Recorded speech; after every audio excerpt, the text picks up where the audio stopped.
ہے اور رائٹر کے بھی قبضے میں ہوتا ہے، جس بات کو جس طرح سے چاہے لکھے. تو کہا صاحب وہ اکثریت نے نہیں مانا، میجارٹی نے علی کو نہیں مانا رسول اللہ کی وفات کے بعد، تو ہم نے کب کہا کہ مانا؟ ہم نے تو کبھی یہ ثابت کرنے کی کوشش نہیں کی کہ علی کو اکثریت نے مانا، اس لیے کہ ہمارے یہاں اکثریت اور اقلیت والا معاملہ ہی نہیں ہے. اللہ جسے منوائے گا اسے مانیں گے. میجارٹی نے نہیں مانا، میجارٹی نے نہیں مانا، اکثریت نے نہیں مانا، مٹھی بھر لوگوں نے مانا. ایک محاورہ ہے اردو کا، مٹھی بھر کا مطلب ایک بہت کم لوگ، انگلیوں پہ آپ گن لیجئے 5 7 8 10 آدمی. تو اس سے علی کا کیس جو ہے کمزور ہو گیا. ہاں یہی مطلب ہے نا، ہاں کہ مٹھی بھر نے مانا. مٹھی بھر مانا، یہ مٹھی بھر والے کہاں کے تھے؟ یہ لاہور کے، کراچی کے، لکھنؤ کے، الہ آباد کے کہاں کے تھے؟ بنگلہ دیش کے، انڈیا کے، پاکستان کے کہاں کے تھے یہ مٹھی بھر؟ ان کا اسٹیٹس کیا تھا؟ تھے تو وہی مکے و مدینے والے، اور ٹائٹل تو صحابیت کا ان کے پاس بھی تھا. تو اگر مٹھی بھر نے نہیں مانا تو اجماع کہاں رہا؟ اختلاف تو ہو گیا. کہاں کچھ لوگوں نے نہیں مانا، پتہ نہیں کیوں نہیں مانا، اللہ جانے. آپ کو پوچھنا چاہیے تھا. سلمان نے نہیں مانا، ابو ذر نے نہیں مانا، مقداد نے نہیں مانا، عمار نے نہیں مانا، بلال نے نہیں مانا، حذیفہ نے نہیں مانا. توجہ سے سنیے گا، کہ مٹھی بھر تھے علی کے ساتھ، مٹھی بھر لوگوں نے نہیں مانا، اکثریت نے مانا. توجہ چاہ رہا ہوں، یہ آپ 11 ہجری کی بات کر رہے ہیں نا،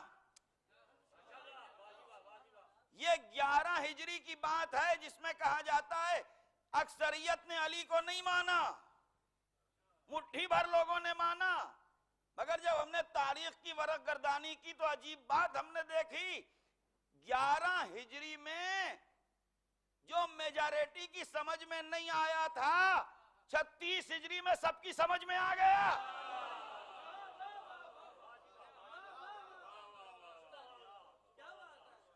11 ہجری میں جو میجارٹی کی سمجھ میں نہیں آیا تھا، 36 ہجری میں سب کی سمجھ میں آیا. مہاجرین نے بیعت کی، انصار نے بیعت کی، مکے والوں نے بیعت کی، مدینے والوں نے بیعت کی، مصر والوں نے بیعت کی، کوفے والوں نے بیعت کی. عالم اسلام میں پہلا اجماع علی کے ہاتھ پہ ہوا.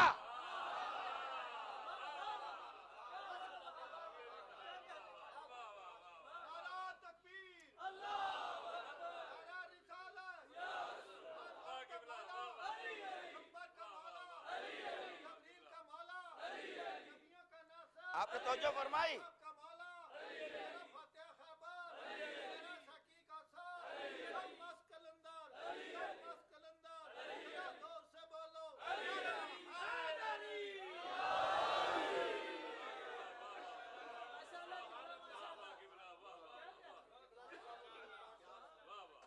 بے ہسٹری آپ کے سامنے ورگردانی کر کے دیکھیے، کوئی بہت لمبا معاملہ نہیں ہے. میں کہہ رہا ہوں جو اکثریت کی سمجھ میں 11 ہجری میں نہیں آیا تھا، جو مٹھی بھر کی سمجھ میں آیا تھا 11 ہجری میں، اس کو یوں سنیے، جو 11 ہجری میں مٹھی بھر کی سمجھ میں آیا تھا، 36 ہجری میں سب کی سمجھ میں آیا.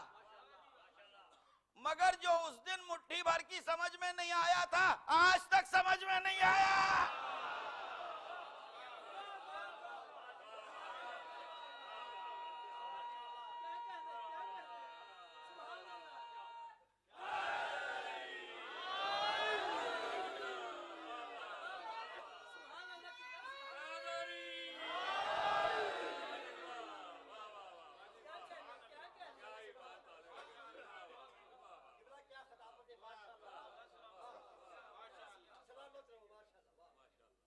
یعنی اکثریت تو چینج ہو گئی، مٹھی بھر نہ بدلے، بنی امیہ کا دور گزرا نہ بدلے، بنی عباس کا دور گزرا نہ بدلے، ترک و تاتار کا دور بدلا گزرا نہ بدلے، مغل سلاطین کا زمانہ گزرا نہ بدلے، مٹھی بھر آج تک نہ بدلے،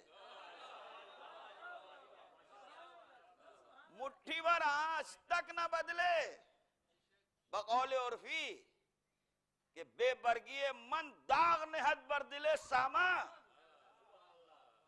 بے مہری من زرد کند روئے درم را۔ بقول عرفی یہ ہماری ملت کا کیریکٹر ہے، یہ ہماری قوم کا کردار ہے، یہ علی والوں کی سیرت ہے، یہ اہل بیت والوں کی زندگی ہے۔ کہتا ہے کہ بے برگی من داغ نہد بر دل ساما، جن کے پاس ساز و سامان ہے، دولتیں ہیں، دولت والے، اقتدار والے، طاقت والے، محل والے، سونے چاندی والے، جواہرات والے، میری بے سر و سامانی ان کے سینے پر داغ بنی ہوئی ہے۔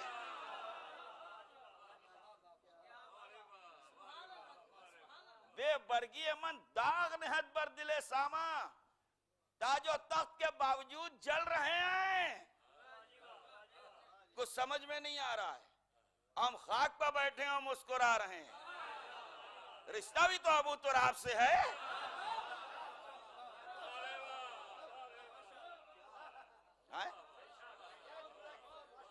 رشتہ بھی تو ابو تراب سے، کہتا ہے بے برگی من داغ نہد بر دل ساما، بے مہری من زرد کند روئے درم را۔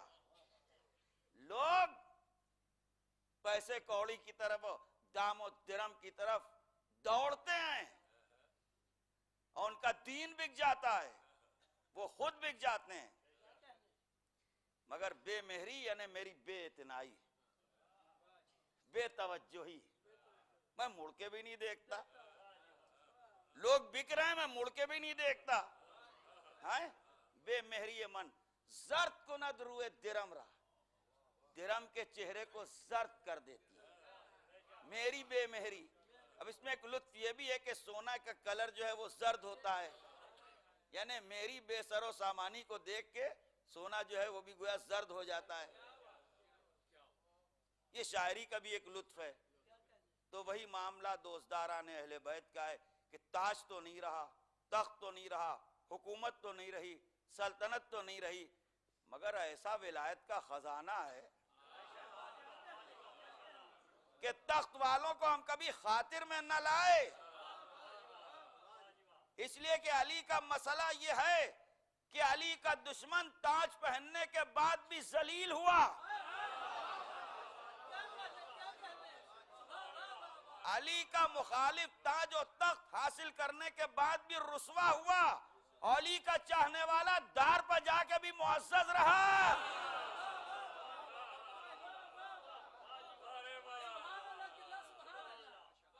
وہ اور ہیں جو ماحول سے بدل جاتے ہیں، وقت سے بدل جاتے ہیں، حالات سے بدل جاتے ہیں، زمانے سے بدل جاتے ہیں۔ علی والے کی نہ تحریر بدلتی ہے نہ تقریر۔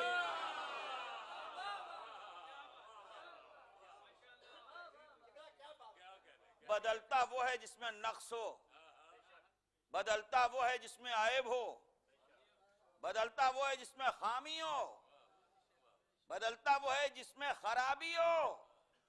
نظریں اس کی نیچی ہوتی ہیں جس کے محبوب میں عیب ہو۔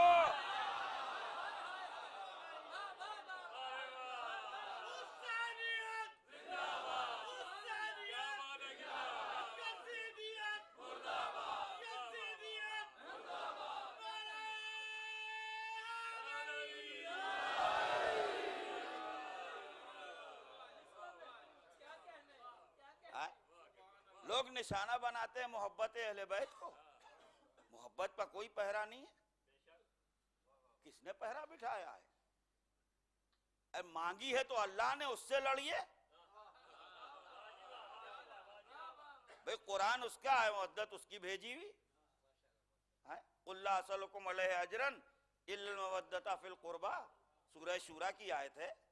ہمارے پیغمبر کہہ دیجئے کہ ہم تم سے کچھ نہیں چاہتے اجر رسالت کے سلسلے میں، لا اسلکم، تم سے ہمارا کوئی سوال نہیں ہے، الا المودۃ فی القربہ، سوائے اس کے کہ تم ہمارے قرابت داروں سے محبت کرو. اسی میں ہے جس میں نماز ہے. اب آپ کی سمجھ میں آ گئی. اسی میں ہے جس میں روزہ ہے، اس میں اقیم الصلاۃ ہے.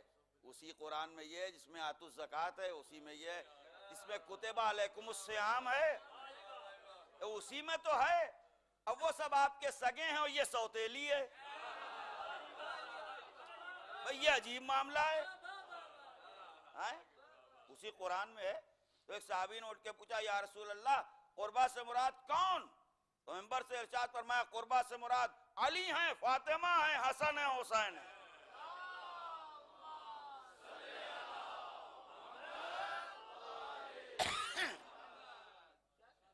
تو ہمارا تو اس میں کوئی انٹرفیرنس ہے نہیں، ہماری کوئی مداخلت نہیں. اللہ نے اجر رسالت بنایا محبت اہل بیت کو. آپ جانے آپ کا اللہ جانے. اب یہ محبت مانگ کے وہ آپ کا اللہ رہا بھی کہ نہیں یہ ہمیں نہیں معلوم. بھئی اسی پر تو لوگ خفا ہو جاتے ہیں. تو اللہ کا حکم ہے اجر رسالت بنائے محبت اہل بیت کو. صاحب محبت اہل بیت، محبت اہل بیت، کوئی جبر تھوڑی ہے محبت اہل بیت کے سلسلے میں، کوئی لڑائی تھوڑی ہے. اب اپنے آپ ہی ذکر نہ کریں، اپنے مجمع میں اپنے بچوں کے سامنے اہل بیت کا ذکر کریں. اور تو کہیں کر نہیں سکتے، نہ کہیں ہوتا ہے، یہاں ذکر ہوتا ہے. تو محبت کے اوپر کوئی پہرا تھوڑی ہے. جس کا جسے دل چاہے وہ چاہے، اسے چاہت پر پابندی نہیں عائد کی جا سکتی. تو ایک نیچرل پروسیس ہے. اور قرآن کہتا ہے لا اکراہ فی الدین. ملاحظہ کیجئے گا کہ دین میں جبر نہیں. جب دین میں جبر نہیں تو چاہت پر بھی جبر نہیں. آپ زبردستی نہیں کسی کی محبت کسی کے دل میں پیدا کر سکتے.